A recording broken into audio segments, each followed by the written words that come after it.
안녕하세요. 저는 고령사회연구본부에서 노인 주거복지와 커뮤니티 케어 정책을 연구해온 황도영입니다. 얼마 전 한 어르신이 제게 이런 말씀을 하셨어요. 집에서 넘어져도 며칠은 아무도 모를 것 같아요. 자식들과 함께 살기엔 서로 불편하고 요양원은 아직 이르다고 생각하시지만 혼자 사는 일은 점점 버거워집니다. 이정태 어르신은 이런 딜레마 속에서 3년을 고민하다 결국 저를 찾아오셨죠. 노후에 혼자 사는 것이 과연 옳은 선택일까요? 이 영상에서는 이정태 어르신의 실제 경험을 따라가며 요양원, 자녀 동거, 간병 서비스, 공동체 주거까지 현실적인 대안을 함께 살펴보겠습니다. 도움이 되신다면 좋아요와 구독 누르시고 영상 끝까지 지켜보세요. 회사에서 물러날 때만 해도 이런 기분일 줄 몰랐어요. 40년 넘게 매일 아침 7시에 일어나던 습관은 그대로인데 갈 곳이 없으니 참 어색했습니다. 처음엔 자유로워서 좋았어요. 밀린 독서도 하고 산책도 늘리고 평소 못 해본 요리도 배워봤거든요. 그런데 어느 날 아침 화장실에서 넘어질 뻔한 일이 있었습니다. 그때 문득 깨달았어요. 만약 정말 다쳤다면 누가 알아줄까? 아침에 눈을 떠도 안녕히 주무셨어요 라고 말할 사람이 없었습니다. 저녁 식사를 준비해도 오늘 뭐 드실래요? 라고 물어볼 상대가 없었죠. 몸도 예전 같지 않았어요. 계단 오르내리기가 부담스러워졌고 전구를 갈아 끼우는 것도 위태로웠습니다. 병원에 갈 일이 생겨도 혼자 가야 하고 아픈 곳을 설명할 때도 곁에서 도와줄 사람이 없었어요. 밤에 잠자리에 들 때가 가장 힘들었습니다. 문을 잠글 때도 두세 번씩 다시 확인하게 되고 가스불을 껐는지 몇 번이나 부엌을 들여다봤어요. 내일 아침에 깨어날 수 있을까 하는 걱정이 따라왔죠. 이웃과 인사는 나누지만 깊은 대화는 없었어요. 자식들은 각자 바쁘고 친구들도 다들 비슷한 처지였습니다. 하루 종일 집에 혼자 있다 보니 시간이 참 천천히 흘러가는 것 같았어요. 앞으로 나는 어디서 살아야 할까? 이런 생각이 자꾸 들었습니다. 이정태 어르신은 결국 어떤 선택을 하셨을까요? 혼자 사는 불안감이 커질 때 가족의 품이 그렇게 그리울 수가 없었습니다. 큰아들 집으로 들어가는 것이 답인 것 같았죠? 큰아들이 아버지, 저희 집으로 오세요 라고 했을 때 정말 고마웠어요. 혼자 사는 불안감에서 벗어날 수 있을 것 같았거든요. 짐을 싸서 아들 집으로 이사할 때만 해도 마음이 한결 가벼웠습니다. 손자들도 반가워했고 며느리도 웃으며 맞아줬어요. 처음 몇 주는 정말 좋았습니다. 아침에 일어나면 이미 누군가 움직이는 소리가 들렸고 저녁에는 온 가족이 한 상에 둘러앉아 밥을 먹었어요. 혼자 조용히 먹던 밥과는 완전히 달랐죠? 안전하다는 느낌도 들었고요. 그런데 어느 순간부터 가족들끼리 이야기할 때 제가 들어가면 분위기가 살짝 바뀌는 걸 느꼈어요. 나도 모르게 조용히 자리를 피하게 되더군요. 손자들 교육 방침이나 집안 살림에 대해서는 더더욱 말하기 어려웠어요. 좋은 말이라도 괜히 간섭으로 받아들여질까봐 조심하게 됐죠. 식사는 같이 했지만 대화는 점점 줄어들었습니다. 아들 가족끼리 나누는 이야기에 저는 그저 듣기만 했어요. 무슨 말을 하려고 해도 괜히 눈치가 보였어요. 내 말 한마디에 분위기가 바뀌는 건 아닐까 싶어서요. 나는 이 집의 손님 같았습니다. 생활 패턴도 맞추기 어려웠어요. 일찍 자고 일찍 일어나는 저와 달리 아들 가족은 늦게 잠들고 늦게 일어났습니다. 새벽에 화장실 가는 것도 조심스럽고 TV 보는 시간도 눈치가 보였어요. 제 방은 있었지만 하루 종일 그 안에만 있을 수도 없었거든요. 거실에 앉아 있는 것도 눈치가 보였죠. 며느리가 힘들어하는 것도 느껴졌습니다. 빨래와 청소가 늘어났고 식사 준비도 더 신경 써야 했어요. 말로는 괜찮다고 했지만 식탁에 앉아있는 시간도 점점 줄었어요. 아들도 아버지와 아내 사이에서 조심스러워 보였고요. 6개월쯤 지났을 때 더 이상 눈치 보며 살 수 없다는 생각이 들었습니다. 가족과 함께 있어도 혼자 있을 때보다 더 외로웠어요. 그래서 결국 다시 나오기로 했죠. 어르신은 그 후 또 다른 새로운 결정을 내리셨습니다. 다시 혼자 살게 된 이정태 어르신은 이번에는 전문적인 도움을 받기로 결심하셨습니다. 방문 간병 서비스라면 안전하면서도 자유로울 수 있을 거라고 생각하셨죠. 아들 집에서 나온 후 방문 간병 서비스를 알아봤어요. 주 3회 하루 4시간씩 와서 집안 정리, 식사 준비, 건강 관리를 도와준다고 하더군요. 혼자 살면서도 전문적인 도움을 받을 수 있다니 이거야말로 답인 것 같았습니다. 첫 번째 간병인이 왔을 때는 정말 좋았어요. 친절하고 꼼꼼했거든요. 집안도 깨끗하게 정리해주고 몸에 좋은 음식도 만들어줬습니다. 혈압도 재고 약 복용도 챙겨줘서 안심이 됐어요. 그런데 한 달쯤 지나니 그분이 그만두게 됐어요. 새로운 간병인은 완전히 다른 스타일이었습니다. 요리 방식도 다르고 청소하는 순서도 달랐어요. 처음부터 다시 제 취향과 생활 패턴을 설명해야 했죠. 이런 일이 반복되니 참 피곤했습니다. 간병인마다 성격도 달랐어요. 어떤 분은 말이 많아서 계속 대화를 해야 했고 어떤 분은 너무 조용해서 어색했습니다. 제가 간병인 기분에 맞춰야 하는 것 같았어요. 내 집인데도 편하지 않더라고요. 가장 힘든 건 비용이었습니다. 한 달에 80만 원 정도 들었는데 연금만으로는 부담스러웠어요. 저축을 조금씩 깎아 먹어야 했죠. 이런 식으로 몇 년을 버틸 수 있을까 싶었습니다. 간병인이 있는 날과 없는 날의 차이도 컸어요. 간병인이 없는 날에는 다시 혼자가 되니까 더 외로웠습니다. 그분들이 와 있을 때도 계속 신경 써야 해서 긴장됐고요. 내가 맞춰야 하는 서비스 그 자체가 또 하나의 긴장이었어요. 4개월 만에 간병인이 3번 바뀌었습니다. 가족 사정, 건강 문제, 계약 종료 등 이유는 제각각이었죠. 그때마다 새로운 사람에게 적응하는 스트레스가 만만치 않았어요. 몸은 분명 편해졌는데 마음은 오히려 더 복잡해졌습니다. 결국 서비스를 중단하기로 했어요. 이정태 어르신은 결국 요양원도 고려해 보기로 하셨습니다. 많은 분들이 마지막 선택지로 생각하시는 요양원, 과연 어떤 곳이었을까요? 어느 날 아침 거울을 보는데 문득 이런 생각이 들었어요. 나답게 살 수 있는 곳이 과연 있을까? 혼자서도 가족과도 간병인과도 편하지 않았다면 이제 요양원밖에 남지 않은 걸까? 지인이 다니는 곳이 괜찮다고 해서 일주일 체험 프로그램을 신청했습니다. 시설도 깨끗하고 직원들도 친절해 보였거든요. 첫날부터 놀랐어요. 아침 6시에 기상 방송이 나왔습니다. 평소 7시에 일어나던 저에게는 너무 이른 시간이었어요. 3명과 아침 식사까지 모든 게 시간에 맞춰 돌아갔죠. 늦잠도 못 자고 밥도 내가 정할 수 없었어요. 룸메이트는 TV를 크게 틀어놓고 보는 분이었습니다. 저는 조용한 걸 좋아하는데 계속 시끄러웠어요. 밤에 코를 심하게 골기도 했고요. 다른 방으로 옮겨달라고 했지만 쉽지 않다고 하더군요. 식사 메뉴도 정해져 있었어요. 짜거나 달거나 제 입맛에 안 맞아도 그걸 먹어야 했습니다. 김치가 너무 매워서 물을 달라고 했는데 식사 시간에는 물을 따로 주지 않는다고 했어요. 집에서는 당연히 할 수 있던 일들이 다 규칙이 있었습니다. 외출도 마음대로 할 수 없었어요. 미리 신청서를 내고 허가를 받아야 했습니다. 산책도 정해진 시간에만 가능했고 저녁 9시 이후에는 복도 돌아다니는 것도 제한됐어요. 제 방인데도 언제든 직원이 들어올 수 있었죠. 다른 어르신들과의 관계도 쉽지 않았습니다. 오랫동안 함께 살던 분들끼리는 이미 그룹이 형성돼 있었어요. 새로운 저는 어디에도 끼기 어려웠습니다. 식당에서도 혼자 앉아있는 시간이 많았고요. 가장 힘든 건 모든 걸 시설 규칙에 맞춰야 한다는 점이었어요. 언제 일어나고 언제 먹고 언제 자는지까지 다 정해져 있었습니다. 안전하고 편리한 건 맞지만 제가 제 삶을 살고 있다는 느낌이 들지 않았어요. 마치 큰 기계의 부품이 된 것 같았습니다. 3일째 되던 날 더 이상 견딜 수 없었어요. 체험을 중단하고 집으로 돌아왔습니다. 요양원에서 나온 날 중요한 깨달음이 찾아왔습니다.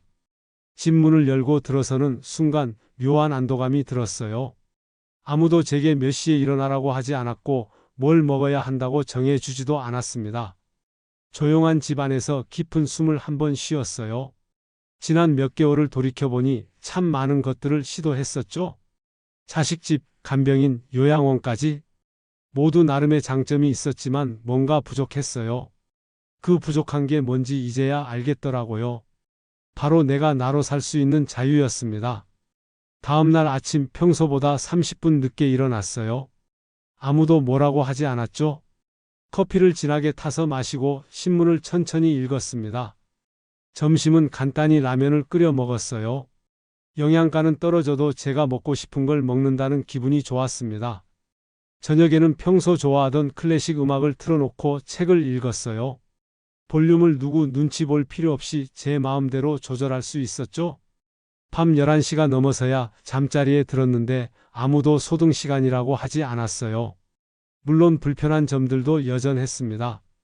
무거운 짐을 혼자 들어야 했고 아플 때 곁에서 챙겨줄 사람도 없었어요. 하지만 그런 불편함보다 더 소중한 게 있다는 걸 알았습니다. 불편했지만 내 리듬대로 사는 것만큼 편한 게 없었습니다. 며칠 지나니 작은 변화들이 생겼어요. 화분에 물을 주며 꽃이 피는 걸 지켜보는 재미도 생겼고 동네 산책길에서 만나는 길고양이와 인사하는 것도 일상이 됐죠. 혼자라서 외롭다기보다는 혼자라서 자유롭다는 생각이 들었어요.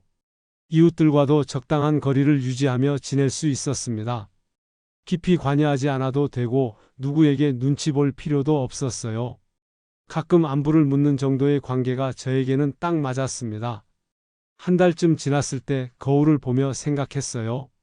완벽하지 않아도 괜찮다고. 내가 나답게 살 수 있다면 그것만으로도 충분했거든요. 이정태 어르신이 혼자 살기로 결심하신 후 약 2개월이 지났을 때 뜻밖의 기회가 찾아왔습니다. 주민센터에서 노인 일자리 지원 사업을 안내받게 되신 거죠. 혼자 살면서도 사회와 연결될 수 있는 새로운 방법이었습니다. 어느 날 주민센터에 다른 일로 갔다가 게시판에 붙은 공고를 보게 됐어요. 노인사회활동 지원사업 참여자 모집이라는 제목이었습니다. 처음엔 그냥 지나쳤는데 담당 직원이 제게 관심 있으시냐고 물어보더군요. 설명을 들어보니 주 3일 하루 3시간씩 지역 아동센터에서 아이들 돌봄을 도와주는 일이었어요. 한 달에 27만 원 정도 받을 수 있다고 했습니다. 돈보다는 뭔가 할 일이 있다는 게 좋았어요. 망설이다가 신청서를 냈습니다. 첫 출근 날은 참 어색했어요. 오랜만에 정해진 시간에 어딘가 가야 한다는 것부터 새로웠죠. 아동센터 선생님이 친절하게 안내해 주셨고 저와 비슷한 연배의 어르신 두 분도 함께 활동하고 계셨습니다. 제 역할은 아이들 간식 준비를 돕고 숙제할 때 옆에서 지켜봐 주는 일이었어요. 처음엔 요즘 아이들과 잘 소통할 수 있을까 걱정했는데 의외로 아이들이 저를 좋아해 줬습니다. 할아버지라고 부르며 다가오는 모습이 참 귀여웠어요. 한 달쯤 지나니 완전히 적응이 됐습니다. 월요일, 수요일, 금요일마다 센터에 가는 게 일상이 됐어요. 아이들도 제가 오는 날을 기다려줬고 함께 활동하는 어르신들과도 친해졌죠. 점심시간에 함께 도시락을 먹으며 이런저런 이야기를 나누는 시간이 좋았습니다. 가장 기억에 남는 건 한 아이가 제게 감사 편지를 써준 일이에요. 할아버지가 도와주셔서 숙제가 쉬워졌어요. 고마워요라고 적혀 있었습니다. 고맙다는 인사를 들은 게 그렇게 따뜻한 일이더라고요. 집에 돌아와서도 기분이 달랐어요. 오늘 아이들과 무슨 이야기를 했는지 어떤 책을 함께 읽었는지 생각하며 웃음이 나왔습니다. 혼자 있어도 외롭지 않았어요. 어딘가에서 저를 기다리는 사람들이 있다는 걸 알고 있었거든요. 6개월 후 아동센터 원장님이 제게 정말 고맙다고 인사해 주셨어요. 아이들이 저를 많이 따르고 학습 태도도 좋아졌다고 하더군요. 누군가에게 도움이 되고 있다는 느낌이 이렇게 뿌듯한 줄 몰랐습니다. 이 경험을 통해 깨달았어요. 혼자 산다고 해서 혼자인 건 아니구나. 그날 이후로 혼자가 외롭지 않았습니다. 삶이 조금씩 제 모습을 되찾아가는 기분이었거든요. 이정태 어르신이 노인 일자리 활동을 하시던 중 뜻밖의 기회를 접하게 되셨습니다. 시니어 쉐어하우스라는 새로운 형태의 주거 모델이었죠. 처음엔 낯선 개념이었지만 어르신에게는 또 다른 전환점이 되었습니다. 아동센터에서 활동하던 중 동료 어르신이 시니어 쉐어하우스 이야기를 해주셨다고 합니다. 지자체에서 지원하는 공공형 주거 모델이라고 하더군요. 이정태 어르신도 처음엔 젊은 사람들만 하는 것 아니냐고 생각하셨지만 60세 이상 어르신들을 위한 곳이라는 설명을 듣고 관심을 갖게 되셨어요. 현재 전국 여러 지자체에서 이런 시니어 쉐어하우스를 운영하고 있습니다. 서울시의 경우 50플러스 세대 공유주택이라는 이름으로 경기도에서는 시니어 커뮤니티 하우스 형태로 지원하고 있어요. 보통 3층 건물에 개인실 8개와 공용 거실, 주방, 식당이 갖춰져 있습니다. 이정태 어르신이 견학 신청을 하셨을 때 보신 개인실은 원룸 정도 크기였다고 해요. 화장실과 간단한 취사시설도 갖춰져 있어서 혼자 살 때보다는 작지만 깔끔하고 안전해 보였다고 하셨죠. 가장 인상적이었던 건 공용 공간이었다고 합니다. 거실에는 편안한 소파와 TV가 있고 식당에는 큰 테이블이 놓여 있어요. 주방도 넓어서 함께 요리하기에 좋습니다. 누군가 있는 집, 불 켜진 집이라는 느낌이 들었다고 어르신이 말씀하시더군요. 입주 비용도 합리적입니다. 보통 보증금 500만 원에 월 3에서 5만 원 정도인데 지자체 지원으로 월세는 20만 원 정도로 줄어들어요. 관리비까지 포함된 가격이라 부담스럽지 않습니다. 신청 자격은 만 60세 이상 1인 가구이며 소득 기준도 있어요. 이정태 어르신은 망설이다가 지원서를 내셨고 2주 후 입주하게 되셨습니다. 첫날 짐을 옮길 때 다른 입주자들이 도와주셨다고 해요. 퇴직 교사, 전직 공무원, 자영업을 하셨던 분 등 다양한 배경의 어르신들이 계셨답니다. 이런 시니어 쉐어하우스의 가장 큰 장점은 적당한 거리감입니다. 아침에 공용 주방에서 커피를 타 마시는 것이 일상이 되고 먼저 일어난 분이 커피를 끓여놓기도 해요. 굳이 긴 대화를 나누지 않아도 좋은 아침이에요 정도만 인사하면 됩니다. 저녁에는 가끔 거실에서 뉴스를 함께 보기도 하지만 꼭 참여해야 하는 건 아니에요. 피곤한 날에는 방에서 혼자 쉬어도 아무도 뭐라고 하지 않습니다. 의존하지는 않지만 서로 도움이 되는 관계가 자연스럽게 형성되죠. 이정태 어르신은 3개월쯤 지나니 완전히 적응이 되셨다고 합니다. 몸이 아플 때 옆방 어르신이 약을 사다 주시기도 하고 여행 갈 때는 택배를 대신 받아주기도 하셨어요. 이런 관계들이 어르신에게는 새로운 가능성을 보여준 셈이었죠. 이정태 어르신의 이야기를 통해 우리는 중요한 사실 하나를 확인할 수 있었습니다. 노후는 기대는 시간이 아니라 내가 선택하는 시간이라는 것 말이에요. 어르신은 혼자 사는 불안에서 시작해서 자식집, 간병 서비스, 요양원까지 다양한 방법을 시도해 보셨습니다. 어떤 것도 완벽하지는 않았어요. 하지만 그 과정에서 가장 중요한 깨달음을 얻으셨죠. 바로 선택할 수 있다는 것 자체가 힘이라는 사실입니다. 자식 집에서의 경험은 가족과 함께 산다고 해서 무조건 행복한 건 아니라는 걸 보여줬어요. 간병 서비스는 전문적 도움의 한계를, 요양원은 안전과 자유 사이의 딜레마를 알게 해줬습니다. 이 모든 시행착오가 어르신에게는 소중한 자산이 되었어요. 그 후 어르신이 선택한 혼자 살기는 이전과 달랐습니다. 막연한 두려움 속의 고립이 아니라 충분히 경험해 본 후의 능동적 선택이었거든요. 노인 일자리 지원 사업을 통해 사회와 연결되고 시니어 쉐어하우스를 통해 새로운 공동체를 경험하면서 혼자 사는 것과 고립되는 것은 전혀 다르다는 걸 깨달으셨어요. 현재 우리나라에는 다양한 노인 지원 제도가 있습니다. 노인 일자리 지원 사업만 해도 공익활동형, 사회서비스형, 민간 취업형 등 여러 종류가 있어요. 시니어 쉐어하우스도 서울, 경기, 부산 등 여러 지역에서 운영되고 있습니다. 중요한 건 이런 제도들을 단순히 도움받는 것으로 보지 않는다는 점이에요. 내가 능동적으로 선택하고 참여하는 삶의 방식으로 접근하는 거죠. 완벽한 해답은 없지만 나에게 맞는 조합을 찾아갈 수 있습니다. 지역마다 지원 내용과 신청 방법이 다르니 거주지 주민센터나 노인복지관에 문의해 보시면 됩니다. 온라인으로는 복지로 사이트에서 다양한 정보를 확인할 수 있어요. 중요한 건 정보를 아는 것만이 아니라 실제로 발걸음을 옮기는 것입니다. 이정태 어르신은 지금도 자신만의 방식으로 노후를 설계해 나가고 계십니다. 때로는 혼자, 때로는 누군가와 함께, 때로는 지역사회의 일원으로 살아가면서 말이에요. 무엇보다 스스로 선택한다는 주도권을 잃지 않고 계시죠. 여러분의 노후는 어떤 모습일까요? 두려워하지 마세요. 선택지는 생각보다 많습니다. 그리고 그 선택은 온전히 여러분의 몫이에요. 지금부터라도 천천히 알아보고 준비해 보시길 바랍니다. 노후는 기대는 시간이 아니라 내가 만들어가는 시간이니까요. 늘 건강하시고 자신만의 방식으로 따뜻한 노후를 살아가시길 바랍니다.